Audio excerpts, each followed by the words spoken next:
Hello, Aries. These are your tarot cards for July of 2023. I'm Danielle Stimpson of Learn Reiki Philadelphia, and if you're into things like tarot, Reiki, and crystals, I'd highly recommend hitting that subscribe button and turning your notifications on because we have tons of fun on this channel. So let's go ahead and see what the month has in store for you. Okay, so Aries, this is a month packed with lots of potential, like huge potential, stuff you've been working on and dreaming about for a long time. And so there's some like helpful hints out as to how to make the most of it and how to avoid any pitfalls. The focus of the reading is the star. This is an excellent card. First of all, this is one of the cards that says your guides are with you. You are hearing them. What you're sensing is definitely intuition. It also is a card of you're really on the right path. It's just a matter of there's no like losses here. It's just a matter of timing, and it's a matter of kind of following that proverbial star in the night. So imagine that, in all of this darkness and things are a little bit shadowy and kind of hard to find, you have followed the right star. You're following your North Star, your spiritual North Star. Continue to follow it, especially in this timely window. So what is the energy we're bringing with us from last month, from June? That is the King of Pentacles.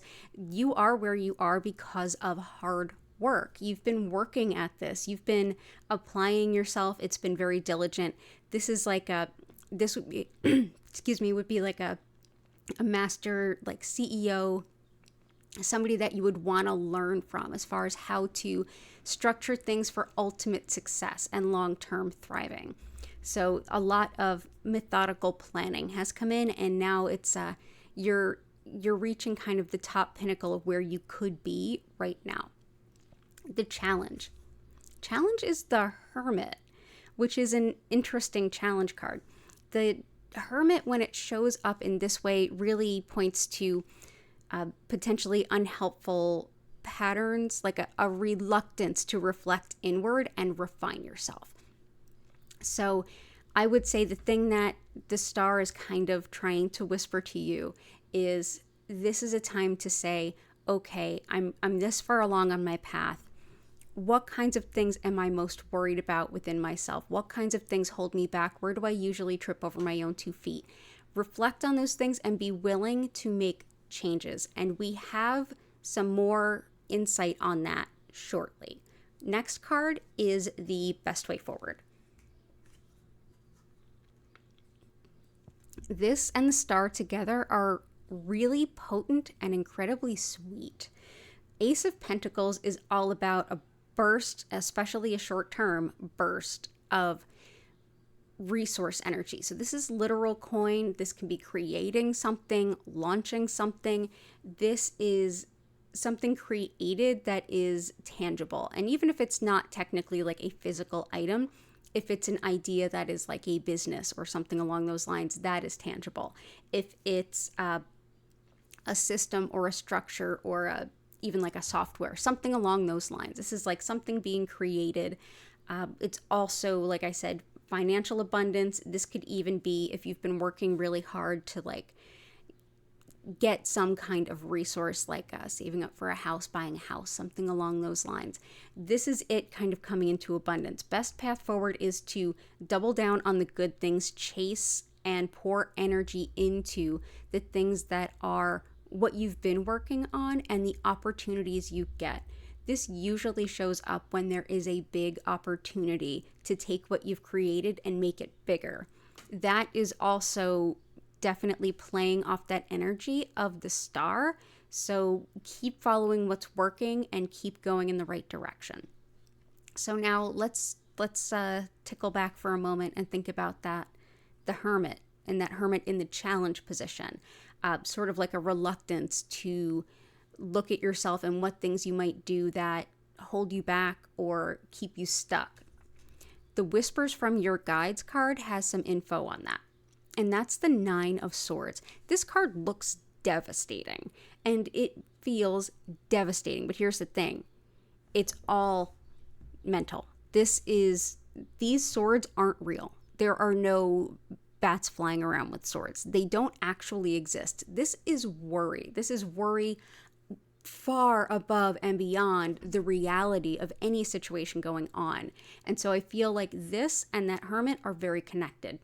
What your guides are basically saying is the only thing to have concern about at this time, and the Hermit is a major arcana card, is to really reflect inward and do what's often called shadow work. That is to go to the parts of ourselves that we're the most scared of confronting and see what the real root cause and motivation for our behaviors and beliefs are, so that they can be shifted and moved and we can regain control on them. This is waking up in the night with worry, worry, worry.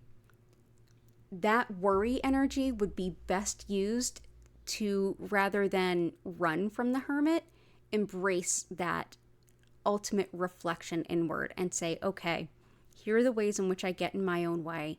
Here's the things that get in my way. Here's things that have happened in the past that I'm worried about happening now. I think it might be in my best interest to face them, and also the energy you would face, the energy that you would put out running from them would be more detrimental than it would be to reevaluate some beliefs and things. So I would say this month, whatever keeps coming up as a repeated worry or repeated concern, whatever is the root cause of that, facing it head on rather than being the Hermit as a challenge. Embrace that Hermit as a guide to show us what we can focus on, what we can work on, so that we can free ourselves from the mental torture that is the worry of things in the past happening again, or of whatever those fears might be. So ultimately, I cannot understate this enough. These two cards together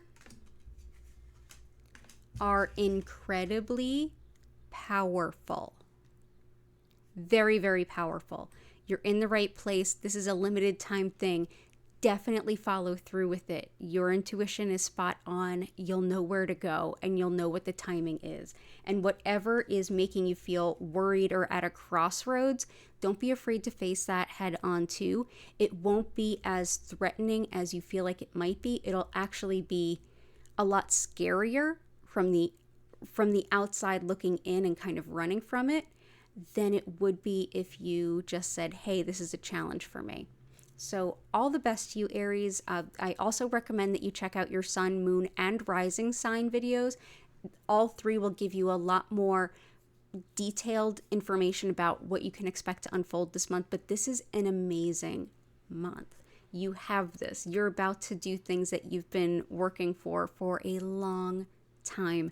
Go ahead, dive right into it and clean up any worries that are holding you back, because you've got a bright future ahead. The star portends to amazing things. So all the best to you throughout this month. I definitely recommend that you hit that subscribe button with your notification bell so you know when your August cards are available for you. And if you want to learn more about my live online Reiki certification courses, or if you want to schedule your one-on-one reading or distance Reiki healing, go ahead and visit my website linked in the description. It's learnreikiphiladelphia.com. Thank you so much, Aries. I'll see you next month.